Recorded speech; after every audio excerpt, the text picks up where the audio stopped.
So we've got the American colonies done, and I'm going to do the global colonies. Basically, it's Mr. Smithy was, 1.0.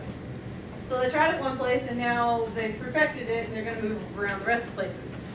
Though it's not quite right. They did some of these beforehand, so it just kind of makes it that they got better and better and better at colonization, or taking over, if you will. So ours starts out, it's Operation World Domination, or something like that, and then there's imperialism here. And the definition to imperialism. One of the things I've noticed is that you're not looking at Moodle for the assignments. You're not.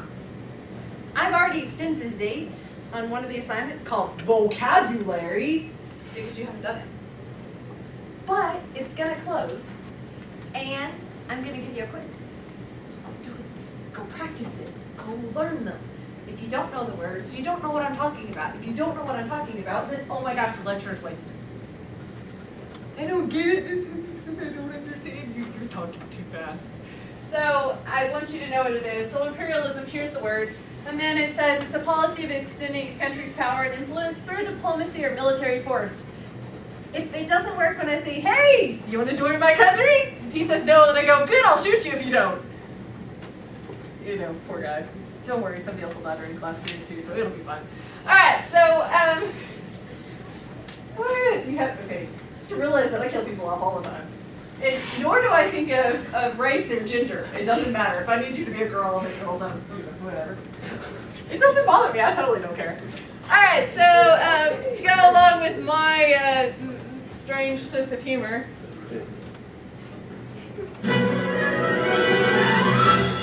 James, babe, what do you want to do tonight? The same thing we do every night, Pinky. Try to take over the world. Okay, so just like this Pinky and the Brain, they're fun cartoons. I like them. They're laboratory mice, and one is a genius and the other's insane. Yes, I can actually remember the intro to this cartoon. And so they're always trying to take over the world. That's exactly what our European countries are trying to do. They're trying to take over the world. And okay, I know all of you can picture this. You know that 2-year-old in the store? You know them? The one that's screaming? You know them, right? You know this 2-year-old. Yes. I live with this 2-year-old. I lived with that too. My sister was like that. I think she's still like that sometimes. But anyway, so that 2-year-old that sees something they want, what do they yell? I want Mine! Mine! Mine! Or in the case of my sister, she just grabbed it and yelled, "Get in the car!" Yeah. Or what is that bird that it was on one of the Disney movies? You know, yell mine. The seagull. The seagulls. The seagulls, there you go. Mine, Yeah. mine, mine. Yes, the seagulls in Nemo yell mine, mine, mine, mine. Okay, so that's basically what you're looking at when you're looking at these European countries. They're about equivalent of a 2-year-old. And they're going through the globe, picking up huge sections of land, going, mine, mine, mine. That's what it is. That's what global colonization is all about. A 2-year-old running through Walmart going, mine, mine, mine, mine, mine. So this is basically what you've got. And it really is, they really are kind of like that mentality. They really do have that mentality. So we've got these questions that I want to go through, and I want to make sure you understand what they are. And you can highlight them and copy and paste from the Prezi into your notes if you want them, and see if we answer them. I'll try really hard. All right, so first one says, why did the Europeans feel the need to expand? So why did they need all this land? Why did they have that need to go mine, mine, mine, mine, mine? Why were they grabbing at everything they could? The next one says, what were the major issues during imperialism? So the good, the bad, the terrible, the ugly, I don't know. So what was going on during imperialism? So what were the problems, the goods, the helps, the bads, whatever you want to call it there. And the next one says, what issues are still around today from imperialism? Okay, this is that question where kids are like, Ms. Hendrickson, why do we have to learn about the Romans? Because your wheels on your car are set up by the Roman chariots. We still make our wheels the same distance apart because the Roman chariots set up where the ruts were in the road. So today, your car still has the wheelbase of a Roman chariot. So things that happened then, especially this time period, are still affecting us today. Why do we have so much trouble in Africa? Because one of these imperialist nations goes, okay, I'm going to take this map of Africa and I'm going to draw a straight line down here with a ruler. You get one half, I get the other half. We don't care who's there. We have no care who's there. It doesn't matter. We're just going to set this up. So say, these two girls are mortal enemies and they hate each other. Yes, I don't, right? So they totally hate each other and they never want to see each other again. Yeah, I know. All right, so if they ended up on the same side of the line, and I didn't care about that, I'm like, man, that sucks. You just have to put up with each other. You know what's going to happen. They're going to start going to war with each other. And that's not my problem. I wouldn't care. Aside from the fact that you're killing each other off, which is my profits, right? My workforce. So we still have problems in the Middle East from this time period when they take over areas. Problems in Asia.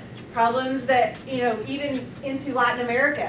We still have problems from this time period. So something that happened in 1400 could affect something that's happening in 2015. It could affect something that's happening in 2020. Gentlemen, you do realize that you registered for selective service, most of you in 5 years, right? That's the draft. 5 years. 18, you register with the draft. I realize they haven't picked up the draft in a while, but nothing that's really stopping them. Congress could vote and they could do it. So if that's an issue then, you better know about it and understand where it came from. The more you know about an issue, the better able we are to solve it. All right, the last one says, do we still have imperialist tendencies today? Is there still imperialism around today? There's arguments on both sides of this. And we'll look at it and talk about them. But I want to use a video to help me teach it. The rest of the Prezi pretty much shows up in this video. He goes through it all. I actually put it out in words. He's going to put it out in like the verbal spoken things. It's Crash Course History. I love Crash Course. Yes. If you haven't watched them, they're funny. You need to go watch him. He's hilarious. He actually did this project. He did a project like this at a school like yours when he was a high school kid. This was his final project for his high school history class. He put out a Crash Course History. And it actually was a survey of the entirety of American history from colonization to Civil War. That was what he put out. And it was less than 15 minutes. Yeah, that's not much for all of history. That's pretty much what Mr. Smithy did the other day, right? Yeah. Yeah, so that's what he did, and he put this whole thing out as a high school kid.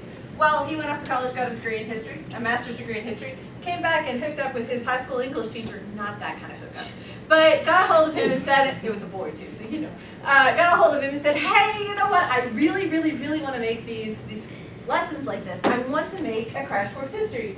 And it's got really stupid facts in it, like one of them has llamas can't look left. I had to go look that up. I was like, really? That's cool. Yeah, I know, I'm strange. I fully admit that.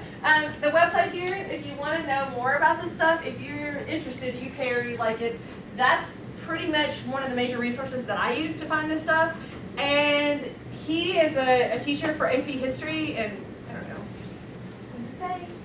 It doesn't say.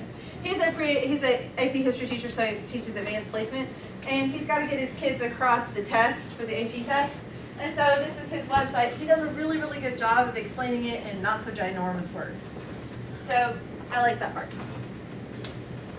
Hi, I'm John Green. This is Crash Course World History, and today we're going to discuss 19th century imperialism. So the 19th century certainly didn't invent the empire, but it did take it to new heights, by which we mean lows. Or possibly heights. I don't know, I can't decide. Roll the intro while I think about it.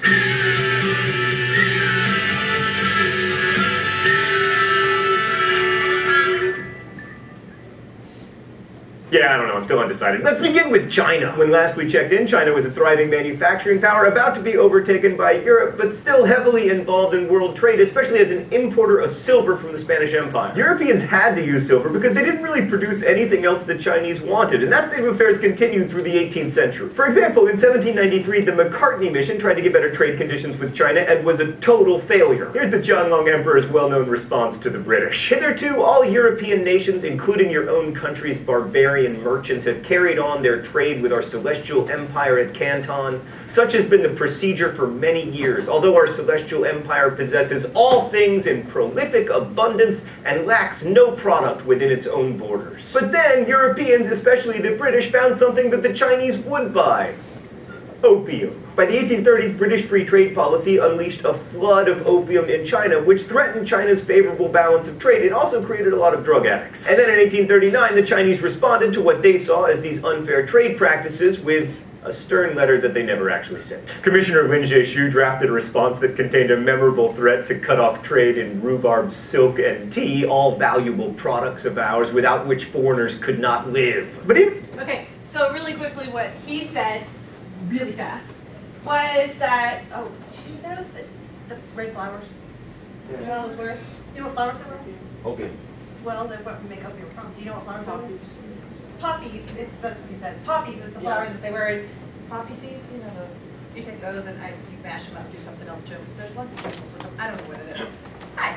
And so you mash those up and then you take those and that's what you make it out of. And I don't know what chemical it is, nor do I want to. But that's what ends up making it.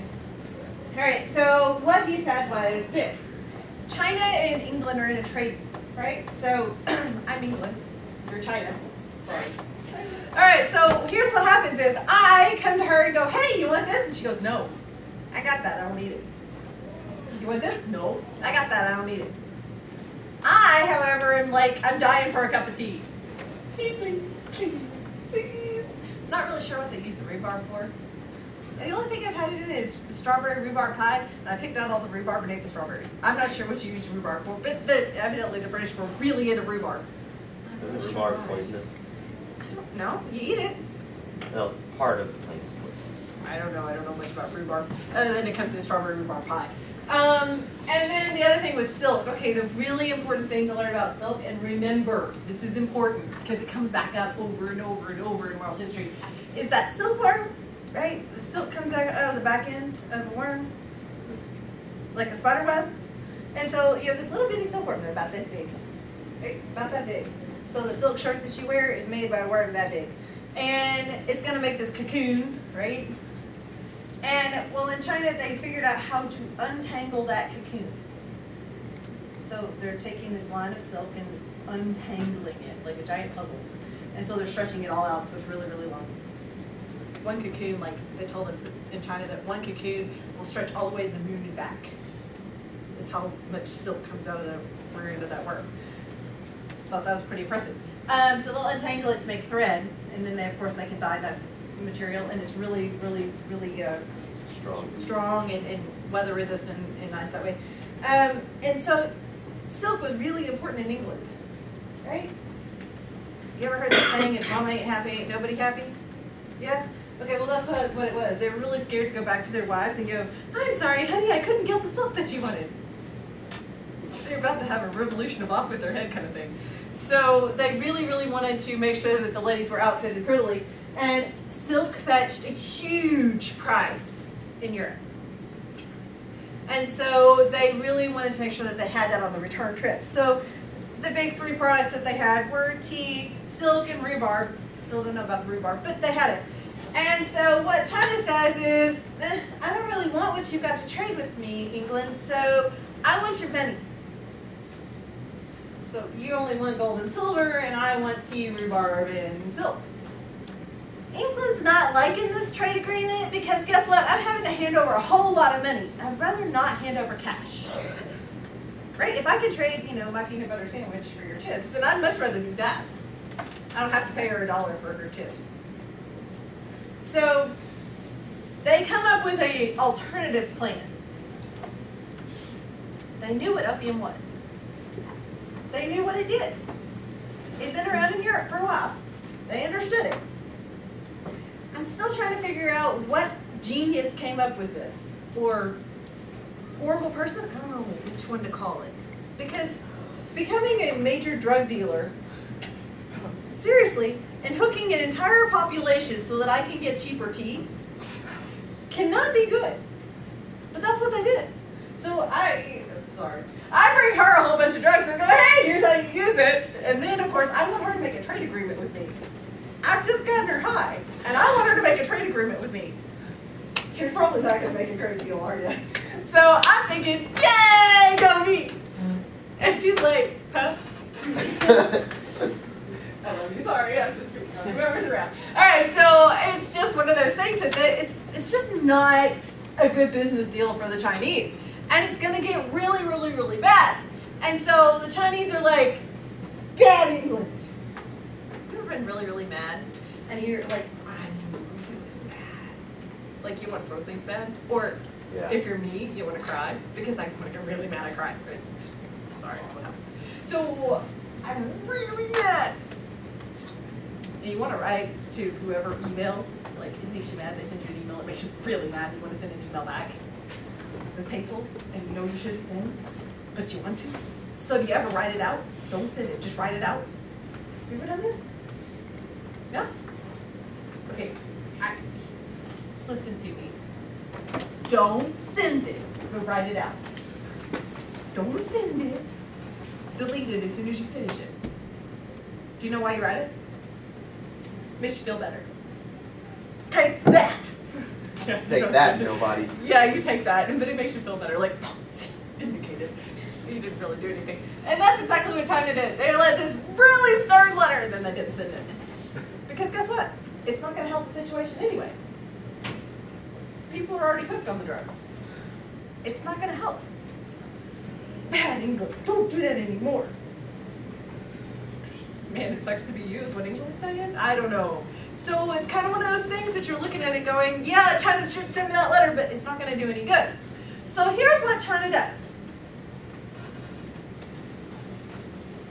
And if the British had received this terrifying threat to their precious rhubarb supply, they probably wouldn't have responded, because selling drugs is super lucrative. So the Chinese made like tea partiers, confiscating a bunch of British opium and chucking it into the sea. And then the British responded to this by demanding compensation and access to Chinese territory where they could carry out their trade. And then the Chinese were like, man, that seems a little bit harsh, whereupon the British sent in gunships opening trade with Canton by force. Chinese General Yi Ching made a counterattack in 1842 that included a detailed plan to catapult flaming monkeys onto British ships. Stan, is that true? Alright, apparently the plans actually involved strapping fireworks to monkeys' backs and were never carried out, but still. Slightly off topic, obviously I don't want anyone to light monkeys on fire. I'm just saying that flaming monkeys lend themselves to a lot of great band names, like the Sizzling Simians, Burning Bonobos, Immolated Marmoset. Stan, sometimes I feel like I should give up teaching world history and just become a band name generator. That's my real gift. Anyway, due to lack of monkey fireworks, the Chinese counterattacks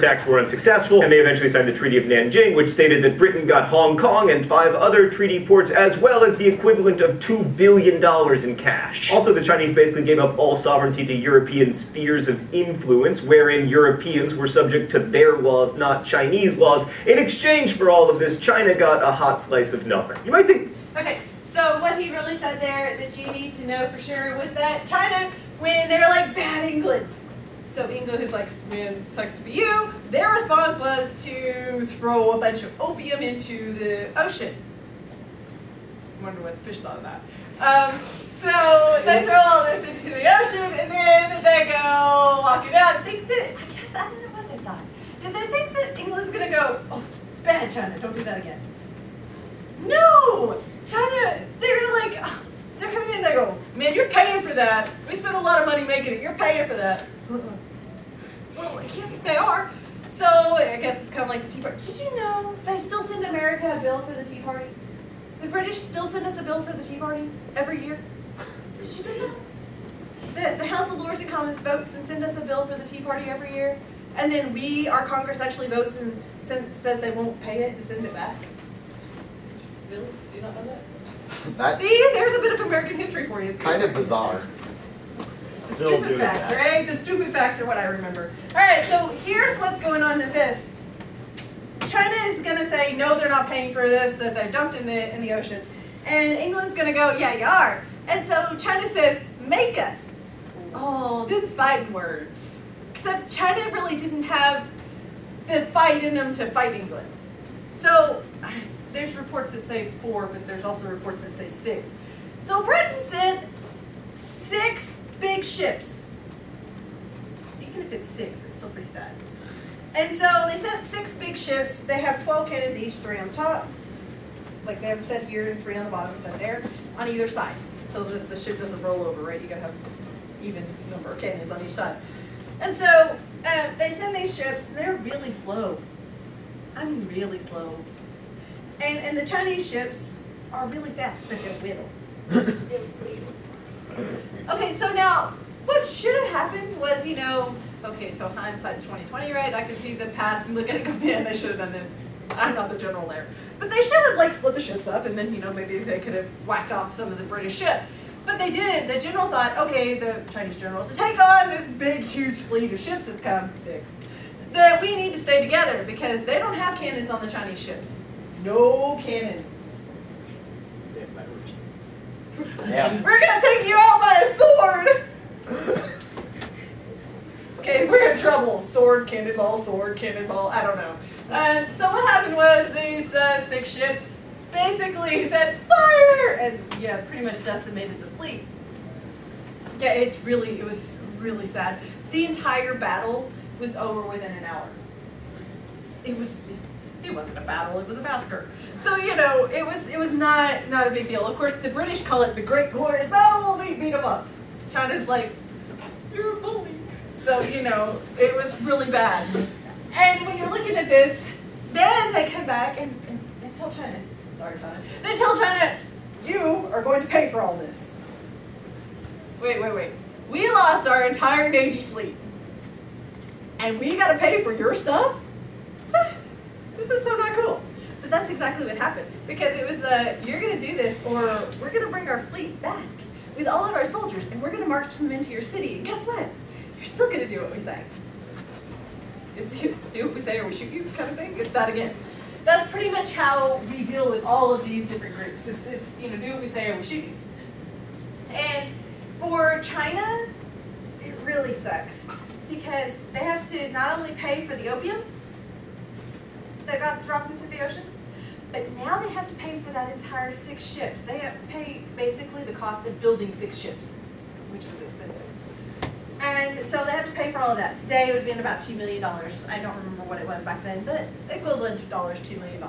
So pay for that. Basically China's yearly income for their country for 2 years. That means China gets no money no matter what for 2 years almost. So number 1, writing on notes, right? Number 1, they had to pay for what they dropped in the harbor. Pay what they dropped in the harbor. And pay for the cost of England coming to fight them. Kind of sad, isn't it?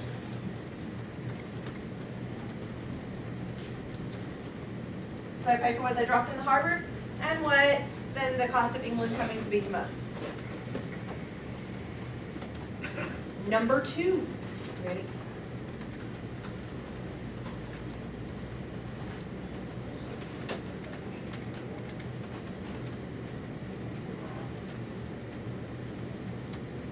Number 2. They're going to give up Hong Kong for 200 years to British control. 200 years. By the way, they just gave back Hong Kong within your lifetime. Hong Kong just went back to China from this Treaty of Nanjing. It just went back in your lifetime. It's like 7, 8 years ago. I can't remember if it was 7 or 8. But it's within your lifetime. You've been alive since then. Pretty bad, huh? And a whole bunch of other ports. Basically what this means is if a British ship comes into your port, you have to let them trade with you. You don't have an option. That's what that means. They didn't put it that way, but that's what it means.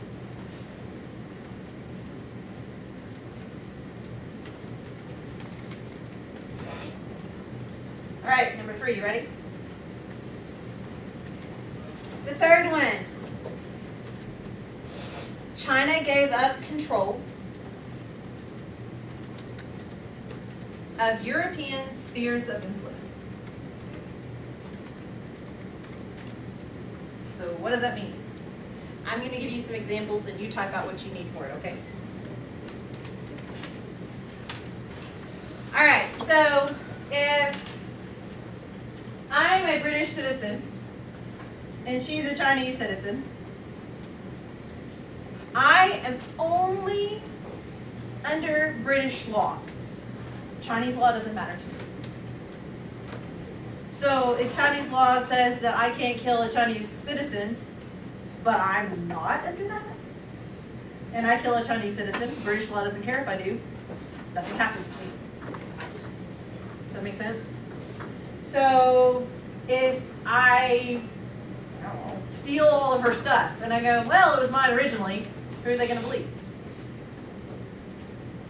If I'm only dealing with British citizens and I'm only under British law, they're going to believe me. Right? Basically, it gives me freedom to murder, cheat, and steal as much as I want to get what I need done in business. So money is all that matters. I can do what I need to make money.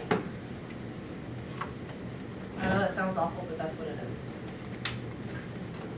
And just so you understand, Britain is not the only one to do this. The United States wanted to get rid of the Native Americans. We knew that people died of smallpox on these blankets.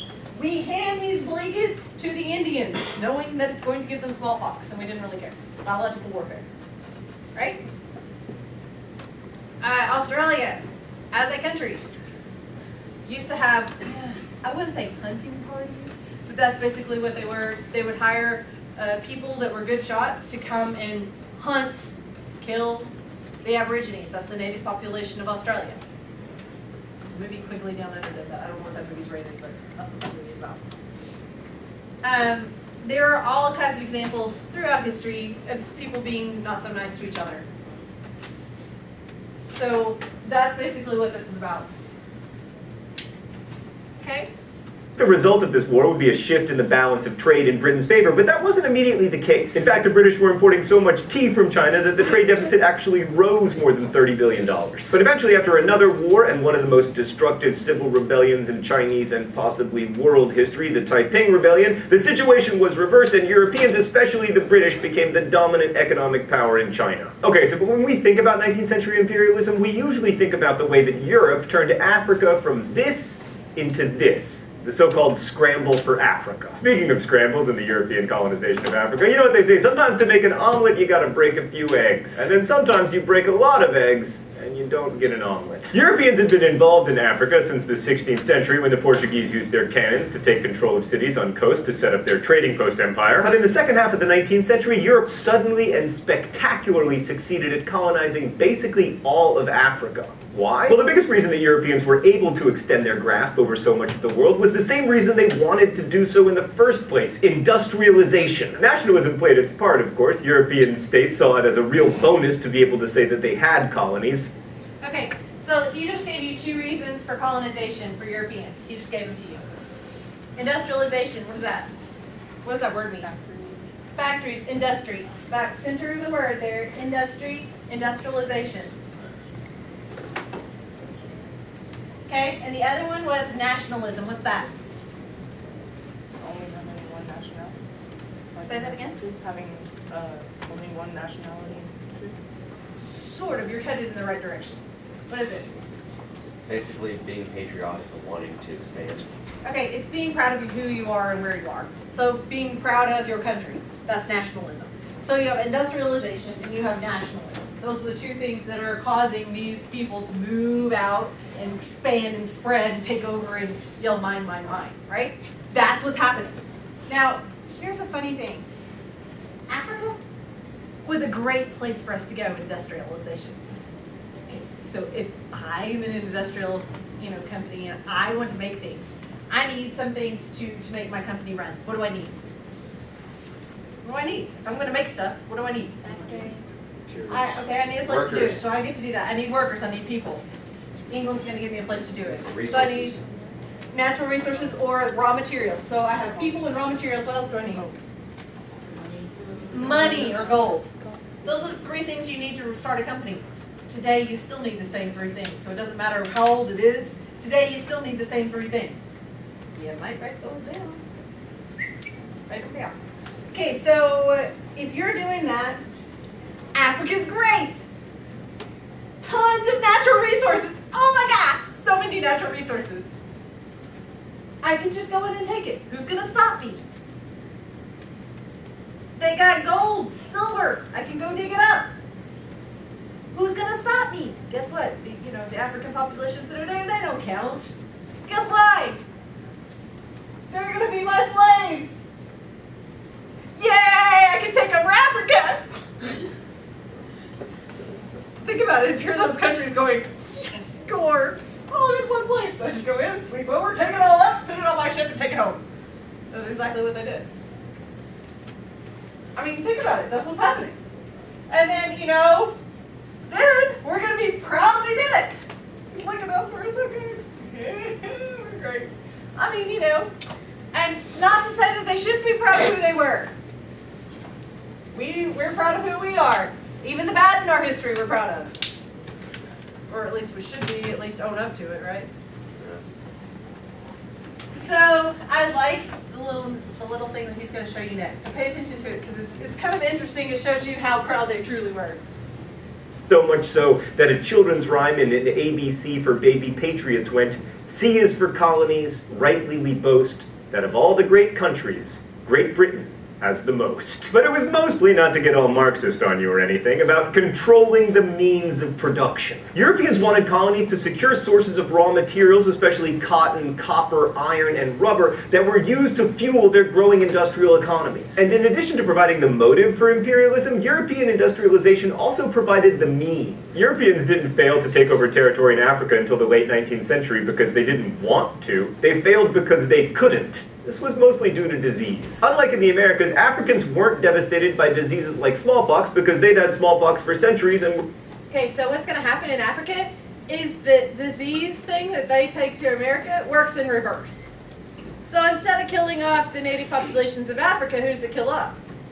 Europe. The Europeans. were just as immune to it as Europeans were. Not only that, but Africa had diseases of its own, including yellow fever, malaria, and sleeping sickness, all of which killed Europeans in staggering numbers. Also, Nagana was a disease endemic to Africa that killed horses, which made it difficult for Europeans to take advantage of African grasslands, and also difficult for them to get inland because their horses would die as they tried to carry stuff. Also, while in the 16th century Europeans did have guns, they were pretty useless, especially without horses, so most fighting was done the old-fashioned way, with swords. That worked pretty well in the Americas, unless you were the Incas or the Aztecs, but it didn't work in Africa, because the Africans also had swords, and spears, and axes. So as much as they might have wanted to colonize Africa in the 16th, 17th, and 18th centuries, Africa's mosquitoes, microbes, and people were too much for them. So what made the difference? Technology. First, steamship. Okay, so the last thing I'm going to say before we quit for the day is that pretty much without this technology, Africa would have remained what they called then the black continent. It has nothing to do with the people,